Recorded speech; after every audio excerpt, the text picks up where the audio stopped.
Good morning, good afternoon, good evening, depending on where you are. Welcome to our YouTube live session today, folks. We're talking about key data and statistics on some of these Caribbean island investment programs, right? So, citizenship by investment, yes, you can actually buy a passport without moving a finger. Well, you actually have to move a few fingers to click on the mouse and fill out some forms and maybe wire transfer the investment. But these are basically straight out passport citizenship programs. You can donate, invest, and obtain that passport anywhere from 3 to 10 months, depending on which country or which of these Caribbean islands you apply for. And today we're talking about the statistics of some of these, and we're going to launch a citizenship or passport 101 for all of you out there who don't know that you can buy a passport and it's not illegal. Yeah, we're not talking about like going down into like some shady neighborhood and paying some guy to make you a fake passport. We're talking about legit passports here that the governments issue based on a donation or investment that you make in their island countries, whether it's St. Lucia, Antigua, Barbuda, St. Kitts and Nevis, Grenada, or even Dominica being the top countries right now. Nauru, which is not in the Caribbean, also recently launched, but it's not on par with these Caribbean islands. Anyways, we're doing some statistics and data to give you an insight of how many people do apply for these programs and where do they apply from, right? And that can give you context in terms of, well, is anyone else applying? Is anyone else getting approved? What are the approval rates? And that's the key with the Caribbean Citizenship Investment Programs, which allow you and your family, and sometimes siblings, and you can even include parents and grandparents based on additional fees to obtain that second, third, or fourth passport. You don't need to live in the island. In most cases, you don't even need to visit, but you can obtain it. It's like ordering a pizza, a very expensive pizza, but you'll have it for life. And so do future generations. Anyways, let's do a quick introduction. If this is the first time you've tuned into our YouTube, I do need to do a quick intro about what I do in my company, because if you don't know who I am, well, why would you be listening to me? My name is Rez. I'm the founder and CEO of Ingwe Immigration. It's a global residency citizenship firm allowing clients, families to obtain their multiple residencies, whether it's your second, third, fourth, or fifth, and even citizenship. We have a portfolio of over 20 countries and programs that we've shortlisted for our professionals globally, no matter where you want to go or where you want to have a residency at without going. We've successfully helped thousands of families since 2018 from 55 different countries. Yeah, that's right, folks. Our clients are from 55 different countries, and it's way more than 55 because I counted this about 2 years ago. I stopped counting. We cover Europe, Central America, North America, Canada, US, and the Caribbean islands, and even New Zealand. In terms of our portfolio of destinations, you can obtain residencies and citizenships. And the fast track residency or passport, whether it's real estate diversification, enhancing your quality of life, finding a crypto-friendly tax country, or perhaps even acquire direct citizenship without moving anywhere, whether it's for yourself or future generations, we do have those products and services, and we support you the whole way. So it's not just like click a button, buy, and you don't see anything. You're going to be engaged with our office. We're going to guide you through the whole process until the end. And our global partnerships and multilingual team speaking over 10 languages make sure that no matter where you're from or where you're planning to have that residency or citizenship, we're there to support you the whole way. Well, let's get into it. That was an introduction. I know it was a bit boring, but that's okay. Citizenship by investment, CBI programs offer individuals and families to obtain citizenship in exchange for investing in the country's economy. And it's completely legit, 100% legal. These programs are particularly popular in the Caribbean, right? Where they have become vital economic tools for those countries as well, to raising money, funding their education, healthcare. Some of the key income for the government is one of these sources, which is basically selling citizenship. I shouldn't say that, but basically that's what it is. We will explore the CBI programs in Grenada, St. Lucia, and Antigua, Barbuda, but we're covering today the key data and statistics. Okay, if you're interested in finding out more about these programs, we've got other videos and articles that talk about the eligibility and all that. But today's focus is the data and statistics about past years of applications and investors who've applied for these programs, highlighting these key statistics from the reports that we've obtained from the government. So let's look at St. Lucia. The program started in 2015. Okay, so basically 10 years ago. Interesting enough, the latest statistics are up to March 2023, and there was a total of 1,076 applicants who were received in that year that applied for citizenship through investment, whether it was a donation, real estate project, or even the government bond option, which is the only Caribbean island that actually offers the government bond option. This is the highest number of applications received for St. Lucia since basically it started in 2015. Because the year 2015 to March 2016, there was only 36 applicants at that time. And at that time, I must admit, it wasn't as popular, not just St. Lucia, but the whole Caribbean Island Citizenship Program. But then COVID hit. Changed the whole landscape for citizenship, fast-track passports. This number increased to 408 in that first year from 2020 to 2021 March, and then increasing yearly.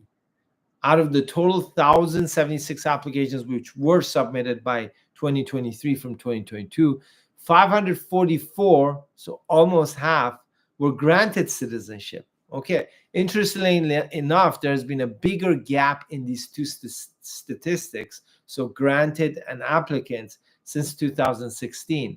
Until the end of 2021 reporting year, which is March 2021, basically. The St. Lucia Island granted applications were 70%, right? So before that time, until that time, it was like over 70% were applied and granted. So what happened in 2022 to 2023? Like about 50% were not granted. Did they all get refused? No, it doesn't mean they were refused, right? Or denied. In 2022 to 2023, only 8 applications were denied out of the total 1,076. What happened to the rest of those 500 whatever applications? How did they disappear from the statistics? Well, they were withdrawn, abandoned, and did not proceed with investment to finalize the citizenship process because their approval letter expired. So sometimes when they know they're going to be denied, they will withdraw because they're missing documentations or there's concerns. The number of applications denied never increased over 27 since the inception of this program until the end of 2023. We have to wait for the 2024 to 2025 statistics, which is obviously way too early now because they're usually 2 years behind because the program changed significantly, and it would be interesting to see those stats today. This indicates 2 points when we look at these stats from St. Lucia, which is one of those islands that sells this passport. It is easy to obtain a St. Lucia passport, right?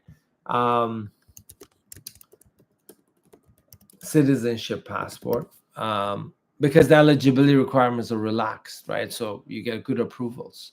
Many applicants apply without having their funds ready or the documentation in order to complete the whole process. So that's why you see a big gap in the who was granted and who applied and who was denied. So we're missing like 537 people in applications in between. What happened to them? Well, they weren't ready. Those were half effort applications. The agents or the people who were helping them, the consultants, didn't go through the documentation, their liquid funds, their eligibility properly, and they had to withdraw or abandon.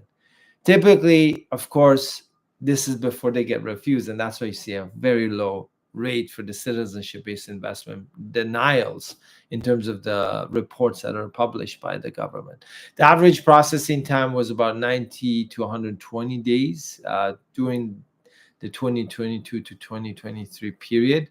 And another very interesting fact from the reports is that over 69% of applicants seeking St. Lucia citizenship and passport invested in real estate projects, not the government economic fund donation, nor the government bond. So only 22% donated to government fund, and 8% opted for the St. Lucia bond program, which interestingly enough has the best ROI out of all the CBI options for St. Lucia passport.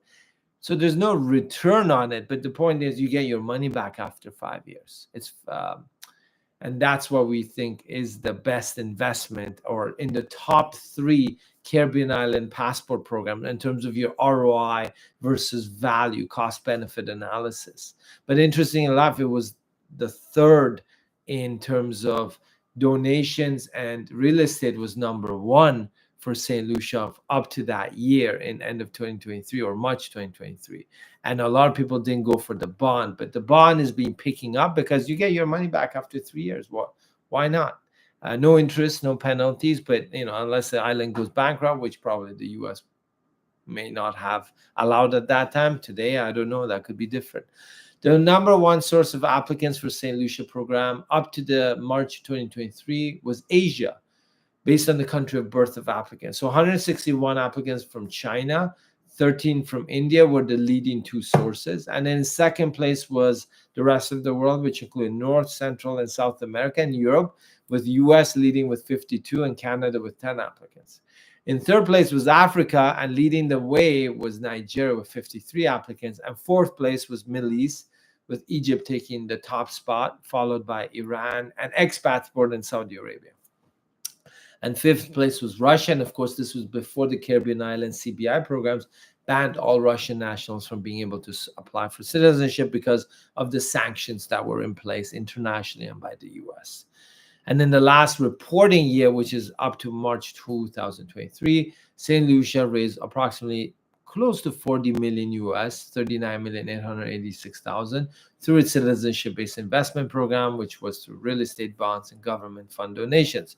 There are a lot more insights and statistics available from the St. Lucia CBI department. So we posted the link in this article that's going to be on our website. So you can go through that and find out what's been happening. And every year they're going to post those statistics and data, and it really gives you some good insight. Let's look at the Grenada CBI program. Well, it was established in 2013. So we're almost at 12 years now for the Grenada citizenship-based investment. And one of the key features of the Grenada program is that, well, it has E2 status with the US, but, to be honest with you, you're going to get refused if you apply based on the Grenada citizenship investment program for an E2 visa for the US. You can ask me offline. And then it also has visa-free access to China. So, that could be a cool feature sometimes to have. What are some of the statistics? Well, in the Grenada program, again, reporting up to 2023, the application volumes in the third quarter of 2023 saw a record-breaking 621 applications. And this was in the third quarter. So distributed, these 621 applicants were split between 242 applying for the donation to the government fund called the National Transformation Fund, NTF, and 379 in approved projects, so real estate.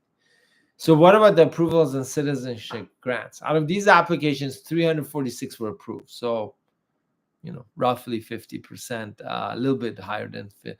And 1,112 new Grenadian citizens were developed. And why do you say why? Well, those are application numbers. When I say 1,112 Grenadian citizens, it means a family unit of 5 or 6 kids and spouse, common law, they get the citizenship. So 346 people were granted.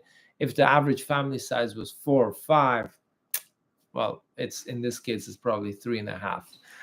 But that's where you get that number.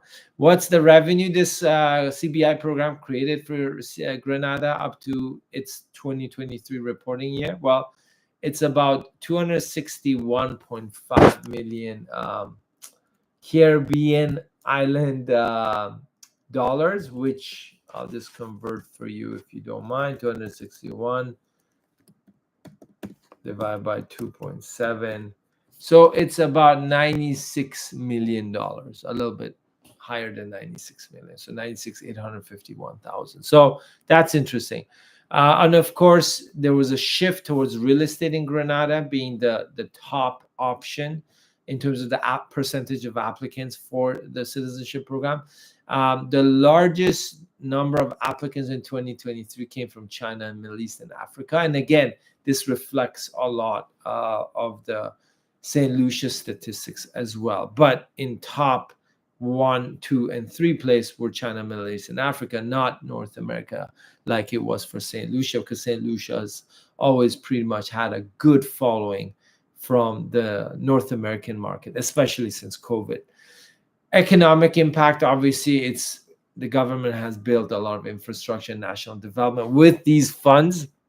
And the bottom line is Grenada's CBI program is strong, diversified, and it's increasing volumes yearly because it's becoming one of the fastest processing citizenship-based investment program in the Caribbean island right now. So, and that's why a lot of people are applying for that program. So let's look at the Antigua and Barbuda citizenship-based investment program. Let's look at the data and statistics. And again, folks, if you're watching this live stream or if you have questions, we're not talking about the eligibility here in this video. We've covered that before, and we'll post that in our article. You can browse our YouTube channel, and we do have eligibility, and we talk about numbers and the program outline in other videos. We're just talking about data and statistics today. So Antigua Barbuda launched also in 2013. So 12 years for their citizenship-based investment program. What are some of the key data for this? Well, in 2024, by 2024, in the first half of 2024, 589 applications were received in the first half, 6 months of 2024. And these guys have the latest statistics, which is very good, reflecting, almost an 8% increase from the previous year. So year on year, they've been receiving increase in applications. And this is across the board with the Caribbean islands for their citizenship, meaning you buy the passport. Their approval rate is at 92.5%. That is crazy. That is crazy, right? If you look at all the other stats we just covered, they're like 55%, 57%, but Antigua has a high rate. But again, keep in mind that the Antigua programs also does their due diligence quite well. They're very efficient. So qualified applicants should apply who have the ready documentation and liquid funds. What are the investment preferences for these 589 people who applied, or families, in the first half of 2024, which means there's over 1,100 applications in 2024. We still have to wait for those government statistics to be launched. 70% opted for the fund, which to me also makes sense. 25% for the real estate option in Antigua, because you can actually own real bungalows, not paper-based bungalows. And if you don't know what I'm talking about, well, circle back to my other videos, which I talk about which of these islands real estate options are tangible and not scams. 5% invested in business projects, which remains a very niche category. And the revenue is about 540 million Caribbean island dollars, which, if you want to know how much that is, yeah, this is live calculations. It's about, let's see, that's a lot of zeros. Oh, that's $200 million to the national infrastructure projects in 2023 and 2024, including education, healthcare, and tourism initiatives in the island of Antigua. Processing times were 90 to 120 days to get the initial approval, so you can apply and do the citizenship investment and then process the passport. But right now, if you're looking at the whole process, you're looking around 9 to 10 months from beginning. So approval can take 3, 4, 5 months, or 6 months now, because there's been a backlog since the July, August 2024 price increase. But yeah, if you're looking at Antigua from point A to point B, where you're going to get your passport in your hand, you're looking around 10 months. It's one of the slower programs right now. And who are the top applicant countries? The largest group of investors in 2024, at least the first, were number one was China again. Yes, folks. Then Middle East, and then Russia. But the Russia thing is from the backlog before the sanctions hit. So they're still being processed. Within growing interest from North American, European applicants coming up as in the top spots for Antigua. Because again, for the North American market, Canadians, Americans, and so forth, it seems like Antigua, Barbuda, and St. Lucia are always in the top 2 for them, compared to Dominica, Grenada, and St. Kitts. Bottom line, Antigua's program is growing. It has one of the best, and like in terms of the most confident, due diligence, transparency, and solid program out of all the islands, I must say. And of course, it's reflecting in its statistics as well. In terms of the data, as we've seen, the data shows Antigua approval rates are higher. In terms of the number of applications, St. Lucia, Antigua, in terms of the number of applications they receive per year, it's very similar. And real estate seems to be the number one option, except Antigua, which is interesting. And I'll tell you why. Here's a quick analysis of this between the three islands. And we didn't include the other islands because it would have been too many statistics and your brain would have fried, and this video would have been too long, or live stream. Why, when Grenada and St. Lucia don't really have real, well, some of them do, but most people who invested in real estate, which is 69, 61% respectively, don't really own tangible assets. It's like buying shares in an investment project on the island, right? Those are what people invested in Grenada and St. Lucia. But in Antigua, you can actually buy a bungalow. You have the key. You can actually go in it. You can feel it. You can sleep in it. So why did 70% invest in Antigua Barbados contribution fund, which is a donation to the government of real estate? But in Grenada and St. Lucia, we don't really buy bungalows. In most cases, Grenada, there is an exception, but I know most people didn't do that with these stats.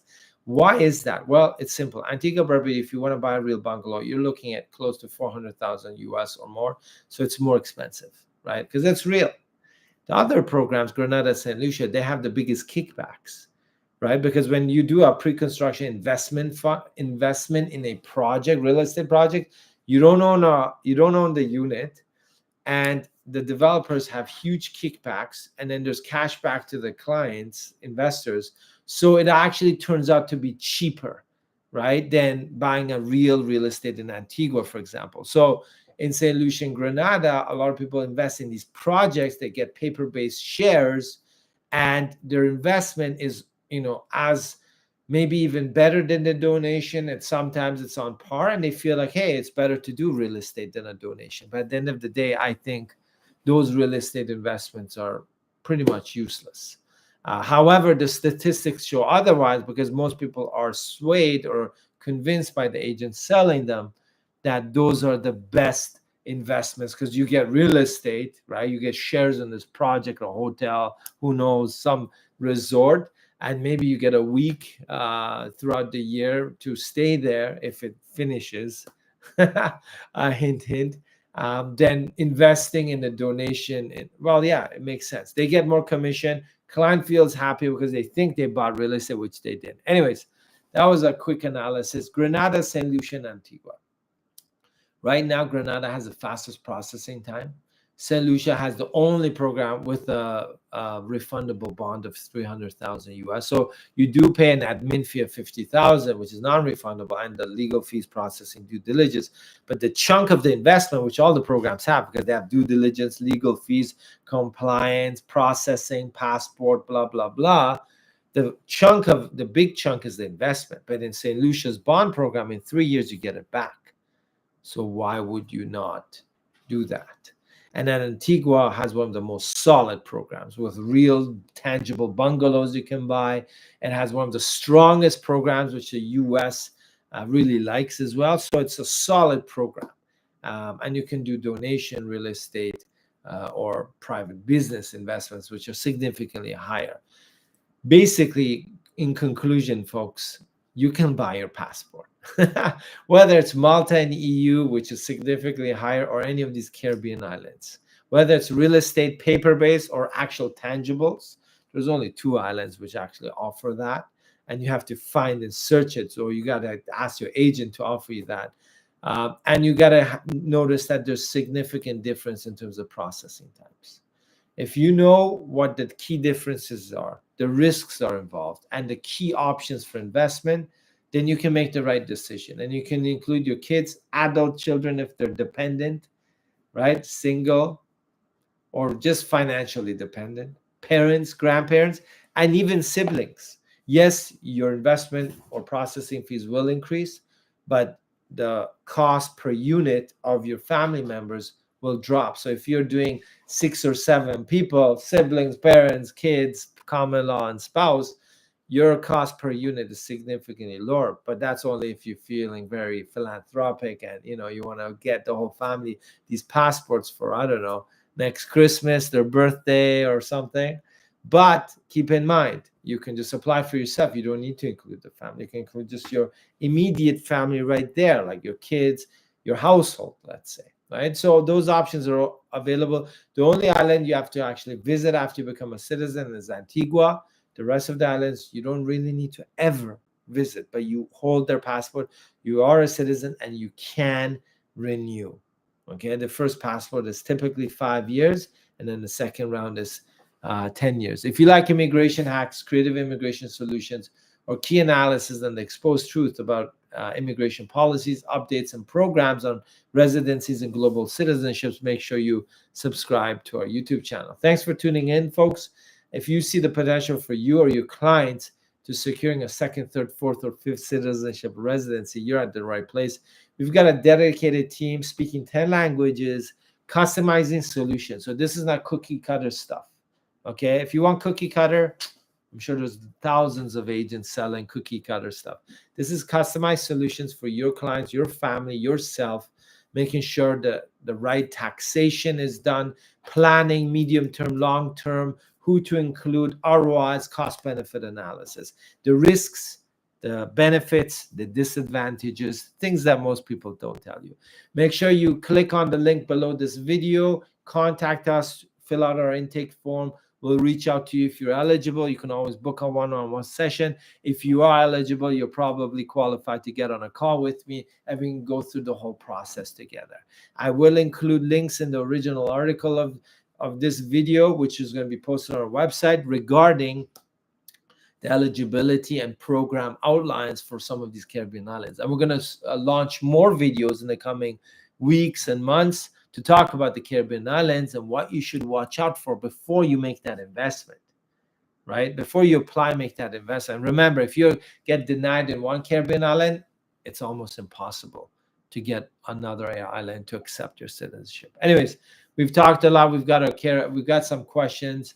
Nashvan Ali, hi Reza. I read on the IRCC website that anyone looking to extend their work permit should apply at least 1 month before it expires. Does this mean that if a work permit expires on July 31st, the application should be submitted by June at the latest, or can still be submitted anytime before? Technically, it can be applied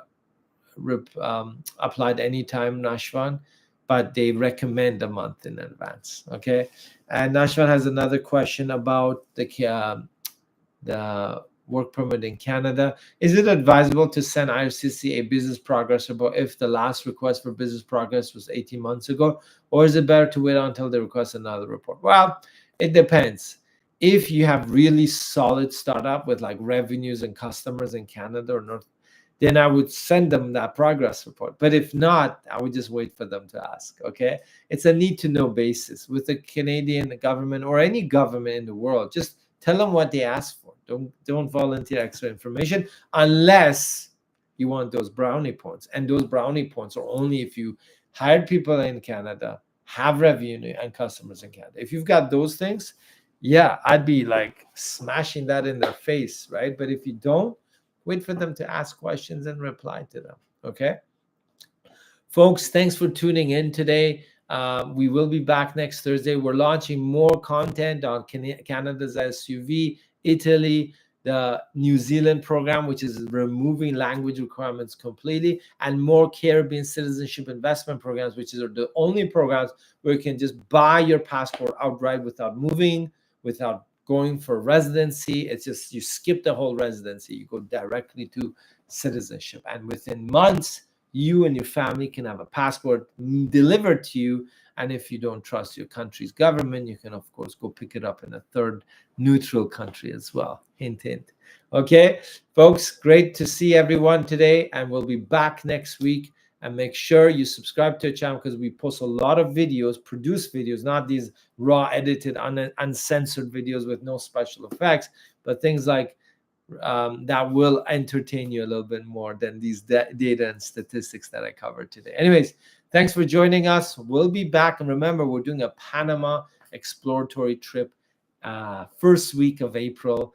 We're inviting agents and investors to come to Panama for the Golden Visa. And of course, food and drinks are all included. And if you sign for the Golden Visa with us at that time, your flight and hotel are also discounted. And we're meeting the minister, we're going to the banks, we're meeting the government institutions. It is amazing. So make sure you join us at our Panama exploratory trip end of March, early first week of April, and Italy end of May. And we'll have more details. And I've posted it on my LinkedIn if anyone wants to connect to me on LinkedIn. Okay. Take care, folks. Have a good one. Appreciate it. See you soon.